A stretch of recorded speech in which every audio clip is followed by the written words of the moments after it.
दिल्ली के new defence colony यानी कि पॉश इलाका, इस इलाके में एक घर में जब ईडी की रेड पड़ी तो घर के मालिक जो बुजुर्ग दंपति हैं वो काफी घबरा गए और उन्होंने पूरी घर की तलाशी दे दी। और तलाशी देने के बाद जो ईडी के फर्जी अधिकारी बनकर लुटेरे आए थे उन लोगों ने सारा सामान जब्त कर लिया। लेकिन मामला तब खुला जब उनसे सीजर रिपोर्ट मांगी गई। पुलिस ने 300 से ज्यादा सीसीटीवी कैमरे खंगाले और उसके बाद एक गाड़ी को ट्रेस किया गया जिस गाड़ी से ये लुटेरे उस घर तक पहुंचे थे। उसके बाद जबकि उस गाड़ी पर भी नंबर प्लेट फर्जी लगाया गया था। फिलहाल पुलिस ट्रेस करते हुए सबसे पहले शक पुलिस को घर की मेड रेखा पर हुआ और रेखा का चूंकि फ्रिक्वेंटली घर में आना जाना था और घर में कैश आया है ये भी जानकारी सिर्फ रेखा को यानी कि घर की मेड को थी। पुलिस ने जब रेखा से पूछताछ शुरू की तो पूरे मामले का खुलासा हो गया। दिल्ली में एक घर में ईडी की रेड हुई, वहीं से सूचना पुलिस को भी मिली। जब शिकायत की जांच पुलिस ने शुरू की तो पता चला कि हाउसमेड ने ही ईडी की फर्जी रेड कराई। हमारे साथ ज्यादा बातचीत करने के लिए साउथ ईस्ट के डीसीपी हेमंत जी है। सर, क्या पुलिस के पास शिकायत मिली थी और कैसे पूरा खुलासा हुआ? ये घटना है 11 फरवरी 2026 की। रात्रि में हमें कॉल के माध्यम से सूचना मिली कि कुछ लोग पुलिस की वर्दी में आए हैं और अपने आप को ईडी के रिप्रेजेंटेटिव बता के उन्होंने हमारे घर में रेड की है। हमारे यहाँ से 7 लग्जरी वॉचेस और कुछ ज्वेलरी और कुछ कैश 3-4 लाख रुपया वो जब्त करके ले गए हैं। लेकिन जब हमने उनसे सीजर की रिसिप्ट मांगी तो उन्होंने हमें देने से मना कर दिया। तो जैसे ये सूचना मिली तो हमारी टीम है ये एनएफसी थाने में जो शिकायतकर्ता थे श्री आरसी सबरवाल जी, 86 ईयर ओल्ड हैं वो, और सीनियर आर्किटेक्ट से ये रिटायर्ड हुए हैं दिल्ली गवर्नमेंट से। फिर जब ये सूचना मिली तो हमारी टीम वहाँ पे पहुंची, सारी चीज़ों की जांच की। तो जो हमारे विक्टिम थे काफ़ी डरे हुए थे, उन्होंने कोई रिटर्न स्टेटमेंट उस समय नहीं दिया।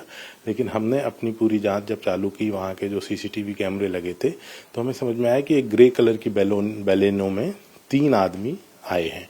और उसके बाद हमने उस गाड़ी का एक नंबर भी कैप्चर हुआ। लेकिन वो जो नंबर था वो नंबर को जब चेक किया गया तो वो बैलेनो गाड़ी पे नहीं, वो किसी 2 व्हीलर का नंबर की उन्होंने नंबर प्लेट, नकली नंबर प्लेट लगाई थी। फिर हमारी टीम ने 350 से ज़्यादा सीसीटीवी फुटेजेस चेक किए। जो ये ट्रेल है पहले लोकल एनएफसी से लेके बॉर्डर, फिर ये पहुंची वैशाली, गाजियाबाद, कई जगह पहुंची। और चूंकि जो स्पेसिफिक रेड हुई थी उस समय उसी दिन उनके यहाँ कुछ कैश भी आया था पिछले 1-2 दिनों में, तो हमें ये शक हुआ कि कोई व्यक्ति जो कि इस घर से परिचित है, इन्हें बेहतर तरीके से जानता है, तो उसी से ये रेड हुई। तो जो वो गाड़ी की ट्रेल थी एक पर्टिकुलर जगह पे जाके गाजियाबाद में खत्म होती थी।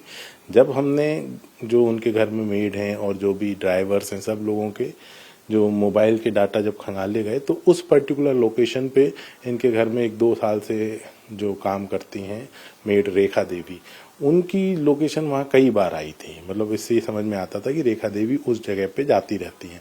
तो फिर जब इस तरीके से हमने रेखा देवी से पूछताछ की, पहले उन्होंने कोऑपरेट नहीं किया, फिर हमने उनके साथ ले जाके उस जगह पे रेड की तो इनके द्वारा जो ले जाई गई थी 7 घड़ियाँ वो मिल गई वहाँ पे। और वहाँ पे वो वर्दी भी एक हमें डिप्टी कमांडेंट की मिली, जो आईटीबीपी के डिप्टी कमांडेंट पहनते वो वर्दी मिली। एक हमें वायरलेस सेट मिला, एक पिस्टल भी मिली जिसका वो लाइसेंसी पिस्टल थी बट जिसका लाइसेंस समाप्त हो चुका था। तो ये सारी चीज़ें हमें वहाँ पे मिली। फिर हमने इसी आधार पे जो रेखा देवी थी मेड उनको गिरफ्तार किया और वहाँ जाके पता चला कि जो वो घर है वो एक पूजा राजपूत का है जो इनकी ननद है। तो जब वहाँ पे जब ये गए तो उनको पूजा राजपूत को भी गिरफ्तार किया। इन दोनों से जब सस्टेंड इंटरोगेशन की गई तो पता चला कि जो ये पूजा राजपूत हैं ये एक मतलब इनके फर्स्ट मैरिज के बाद वो सेपरेट हो गई अपने हस्बैंड से और वो अभी एक प्रकाश नाम के आदमी के साथ रहती हैं जिसकी आयु लगभग 35 वर्ष है और जो आईटीबीपी में सर्विंग कांस्टेबल है। वहाँ से हमें उनके घर से वो जो प्रकाश है उसके आईटीबीपी से रिलेटेड कुछ दस्तावेज मिले हैं जिसकी हम वेरिफिकेशन करा रहे हैं। फिर पता चला कि इनके साथ में एक जो प्रकाश है उनका जो रिलेटिव है उपदेश थापा, वो भी जो कि देहरादून का रहने वाला है और वो आर्मी से रिटायर्ड है। लेकिन ये बात उन्होंने हमें अभी उसमें बताई है पूछताछ पे, इस बात की वैसे पुष्टि नहीं हुई है कि वो आर्मी से रिटायर्ड हैं या नहीं है। तो ये पता चला कि वो दोनों आए थे, उपदेश थापा प्रकाश, और एक तीसरा आदमी था मनीष, जो ये पूजा राजपूत हैं, इनकी फर्स्ट मैरिज से उनका बेटा है। तो ये तीनों लोग आए थे। अभी इन तीनों की तलाश जारी है, तीनों भाग रहे हैं और इस तरीके से हमने इसका पूरा खुलासा लेकिन सर, इस पूरी घटनाक्रम में मेड का क्या रोल रहा है और किस तरीके से पूरा षड्यंत्र रचा? जो ये मेड हैं ये यहाँ पे काफ़ी समय से जो रेखा देवी हैं काम कर रही हैं, लगभग 2 वर्ष से ज़्यादा, और इसी घर में उनका एक कमरा भी है अलग से जहाँ वो रहती थी। जब ये 2 साल से काम कर रही थी, इन्होंने देखा कि इस घर में मात्र 3 लोग रहते हैं। एक जो हमारे कंप्लेनेंट है 86 ईयर ओल्ड, उनके बेटे और बहू जो भी लगभग सीनियर सिटीजन है, जो 60 ईयर्स एंड 58 ईयर लगभग उनकी एज है। तो वो पहले तो काफ़ी वो थी, फिर वो धीरे धीरे ये सारी बातें अपनी जो ननद है उनके साथ शेयर करने लगी। फिर उन्हें पता चला कि इनके यहाँ अभी कुछ कैश का आना जाना हुआ है, तो उन्होंने लगा ये बात जब पूजा राजपूत ने अपने लिव इन पार्टनर के साथ शेयर की, तो वहाँ पे ये कंस्पिरेसी की गई कि इस तरीके से हम जाएंगे तो वहाँ के आराम से पैसा ले आएंगे, और चूंकि ये कैश का पैसा है, शायद अनअकाउंटेड मनी होगा, तो कोई इसकी शिकायत भी नहीं करेगा। लेकिन सर, ईडी अधिकारी बनकर घर में रेड करने का आइडिया किसका था और कैसे इन लोगों ने पूरा प्लान किया? देखिए, अभी तो ये लोग कह रहे हैं कि ये जो आइडिया था प्रकाश का था, लेकिन जब तक हम उन तीनों को नहीं पकड़ लेते तब तक हम इसको पुख्ता तौर पे नहीं कह सकते कि आइडिया किसका था। लेकिन सर, इस तरीके से लूट का एक नया तरीका अपनाया है अपराधियों ने, तो इसको लेकर आप क्या अवेयरनेस के लिए कहेंगे?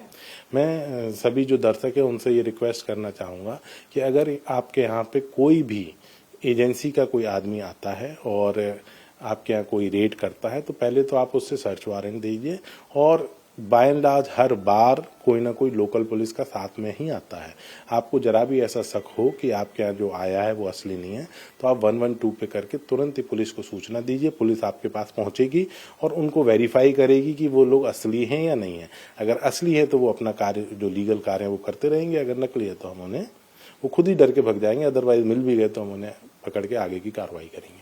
अब देख सकते हैं कि देश की राजधानी दिल्ली में ये फर्जी ईडी अधिकारी बनकर घर में छापेमारी की गई और उसके बाद पूरी लूट की वारदात को अंजाम दिया गया। हालांकि समय रहते पुलिस को इन्फॉर्मेशन मिली और पुलिस ने 300 से ज्यादा सीसीटीवी फुटेज कैमरे खंगाले और उसके बाद बदमाशों का, जिन लोगों के संलिप्तता पाई गई, उन्हें गिरफ्तार कर लिया। फिलहाल अभी इस मामले में 3 आरोपी फरार हैं जिन्हें पुलिस तलाश कर रही है। कैमरा पर्सन दिनेश देवांगन के साथ संजय शाह, इंडिया टीवी, दिल्ली।